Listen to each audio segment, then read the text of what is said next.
Hi friends, நீங்களாம் நல்லா இருக்கீங்க நம்புறேன்.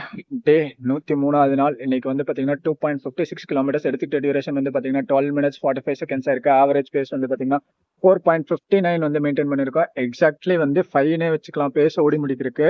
இன்னைக்கு ஒரு ரவுண்டை தான் ஓடி முடிச்சிருக்கோம். ஏன்னு கேட்டுக்கிட்டிங்கன்னா லைட்டாக ட்ரிஸ்ல் ஆகிட்டு இருக்கு. மழை பெஞ்சதுனால வந்து சேரும் சகதியமாக இருக்கிறனால கொஞ்சம் ஸ்லிப்பரியாக இருக்கிறனால வந்துட்டு பார்த்தீங்கன்னா ஒரு ரவுண்டோடவே நிறுத்திக்கிட்டோம். சாட்டர்டே சண்டேஸ் ஆனால் 5 கிலோமீட்டர்ஸ் 10 கிலோமீட்டர்ஸ் தான் நம்ம புஷ் பண்ணுவோம். போதும், இன்னைக்கு ரொம்ப புஷ் பண்ணோம்னா எங்கேயாவது வலிக்கி விட்டுட்டுருச்சுன்னு வச்சுக்கோங்க, அடுத்த நாள்லாம் ஓட முடியாது. அதனால 103வது நாளை கம்ப்ளீட் பண்ணிட்ட ஒரு ரவுண்டோடவே. இன்னைக்கு வந்து பார்த்தீங்கன்னா ஃபாதர்ஸ் டே. எல்லாத்தோட வீட்லையுமே வந்து அப்பாவுக்கும் மகனுக்கும் வந்து பார்த்தீங்கன்னா ஒரு அட்டாச்மெண்ட்டு ஒரு பாண்டிங்கே இருக்காது. அந்த சினிமாலெல்லாம் காட்டுற மாதிரி தான் உண்மையாகவே வந்து என்னோட வாழ்க்கையிலே இருந்துட்டு இருக்கு.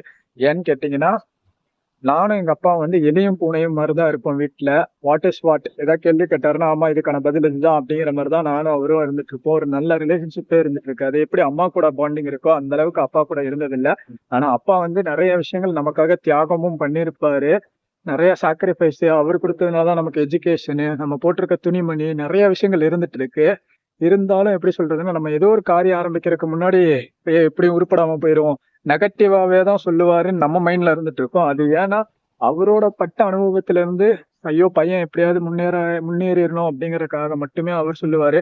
நம்ம மைண்ட்ல என்னடா இவர் எப்ப பார்த்தாலும் நெகட்டிவிட்டியாவே பேசுறாரு அப்படிங்கிற மாதிரிதான் இருந்துட்டு இருக்கோம். நிறைய விஷயங்களை தியாகம் பண்ணிதான் நம்மள மேல கொண்டு வரக்காக அந்த மனுஷன் தன்னோட லைஃபையும் சரி ஃபேமிலிக்காகவும் நிறைய விஷயங்களை தியாகம் பண்ணி ஓடிட்டு இருக்கறனால மட்டும்தான் நம்ம நல்லா இருக்கோம். Happy fathers Day to all fathers.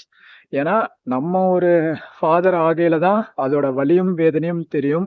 அது எல்லாத்தையும் வெளியே காட்டாம சந்தோஷமா சிரிச்சுக்கிட்டு தன்னோட லைஃப்பை ஹாப்பியா வாழக்கூடிய வாழ்க்கை இருக்கு பார்த்தீங்களா? ஒரு சந்தோஷமா வாழணும் அப்படிங்கிறதும் இல்லாம நிறைய விஷயங்களை சாக்ரிஃபைஸ் பண்ணிட்டு தன்னோட குடும்பத்துக்காகவும் தன்னோட சுத்தி இருக்கிற சரௌண்டிங்காகவும் ஓடுவாங்க பார்த்தீங்களா? அந்த மாதிரிதான் வந்து டிபிக்கல் நம்மளை சுத்தி இருக்கக்கூடிய ஃபாதர்ஸ் எல்லாருமே இருந்துட்டு இருக்காங்க. எப்படி வந்து நான் எங்க அம்மா கூட போட்டோ எடுத்துக்கிட்டது இல்லையோ அதே மாதிரிதான் நான் எங்க அப்பாவோடய இன்னை வரைக்கும் ஒரு செல்ஃபி எடுத்துக்கிட்டது இல்ல, எதுவுமே எடுத்துக்கிட்டது இல்ல.